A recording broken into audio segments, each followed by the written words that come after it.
అందరికీ నమస్కారం అండి. మిత్రులందరికీ, మరీ ముఖ్యంగా నాకు ఎంతో సన్నిహితులు, నా వెల్ విషర్స్, మీడియా మిత్రులు. నవ్వుతున్నా ఆడు రాలా. అందరికీ నమస్కారం. ఈరోజు చాలా ఆనందంగా ఉందండి.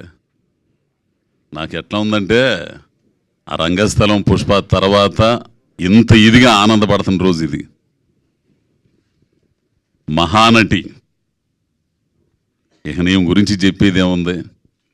నిజంగా ఈ అమ్మాయిని చూస్తుంటే ఆ రోజు షూటింగ్లో చూస్తున్న ఫస్ట్ టైం నేను చూస్తున్నా కూడా. మా ఊరి నుంచి నాతో పాటు ఒకడు వచ్చాడు. ఆడన్నాడు, అన్న నిజంగా సావిత్రి ఏమే కదా, సావిత్రిలాగా ఉంది అన్న అంటే. మిమ్మల్ని సావిత్రి గారు అనుకుంటున్నారు అంతే.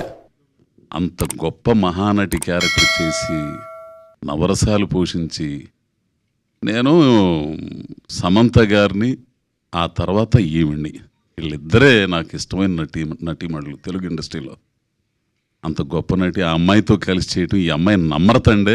కొంతమంది ఉండారు, ఎందుకు పేర్లు చెప్పడం ఎందుకులే కానీ, అసలు పోయి అమ్మ నమస్కారం అంటే ఇంతే, అంతవరకు ఇంత ఓకే. ఈ అమ్మాయి ఎంత పద్ధతిగా అంటే, నిజంగా లాస్ట్ రోజు ఫైట్ అయిపోయింది. లాస్ట్ రోజు ఈ అమ్మాయి పిలిచి ఫోటోలు దిగుతుంది. ఈ అమ్మాయి పిలిచి, సార్ రండి రండి. అబ్బాయి ఎంత చిన్న పిల్లలు, మన ఇంట్లో పిల్లలు కనుకుంటారు చూసావా, అట్లా అంత ఆనందం వేసింది. ఇక యాక్షన్ విషయానికి వస్తే ఇక నా అమ్మాయికి చెప్పే పనిలే. ఈ సినిమా కథ మీరు 28వ తారీఖు చూస్తే చాలా అద్భుతంగా ఉంటుంది.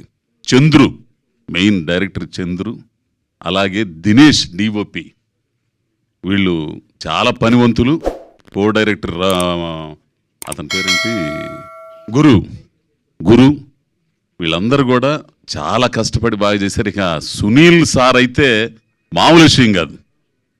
ఒక కొత్త సునీల్ని చూస్తారు అందులో. నేను ఇన్నాళ్ళు తృప్తిపడ్డ క్యారెక్టర్లు కొన్నే ఉండయి. కొన్నిసార్లు చెబుతుంటా, ఏదో చేస్తుంటాం చేసుకుపోతుంటాం, కానీ మనసుకు నచ్చిన క్యారెక్టర్లు అట్లాంటి క్యారెక్టర్లో ఈ రివాల్వర్ రేటర్లో ఈ అద్భుతమైన అవకాశాన్ని ఇచ్చిన చంద్రు, అందులో ఈ అమ్మాయితో చేయటం అనేది నాకు చాలా ఆనందం. సమంత గారితో ఎట్లయితే నేను ఆనందపడ్డానో, ఆ విధంగా ఈ సినిమాలో చేయటం ఆనందపడ్డాను నేను. ఈ సందర్భంగా ప్రొడ్యూసర్లకి, అట్లాగే తెలుగులో దీన్ని తీసుకుని చేస్తున్న సార్కి, వీళ్ళందరికీ కూడా మంచి డబ్బులు రావాలని, ఇట్లాంటి సినిమాలు ఇంకా తీసే అవకాశం రావాలని ఈ సందర్భంగా అమ్మాయికి, మా అమ్మాయి మహానటి కీర్తి సురేష్కి, చంద్రుకి, దినేష్కి, గురుకి, ప్రొడ్యూసర్స్, అసలు ప్రొడ్యూసర్స్ మద్రాసు వాళ్ళు, ఆ సుందరం గారు, వీళ్ళందరూ ఉన్నారు కదా, వాళ్ళందరికీ కూడా అభినందనలు తెలుపుతూ, ఈ కార్యక్రమాన్ని విజయవంతం చేయడానికి, అలాగే ప్రేక్షకుల ముందుకు తీసుకెళ్ళడానికి, ఈ సినిమాని ఒక స్థాయిలో నిలబడడానికి మీ వంతు కృషి మీరు చేస్తారని ఆశిస్తూ అందరికీ నమస్కారం స్వామి.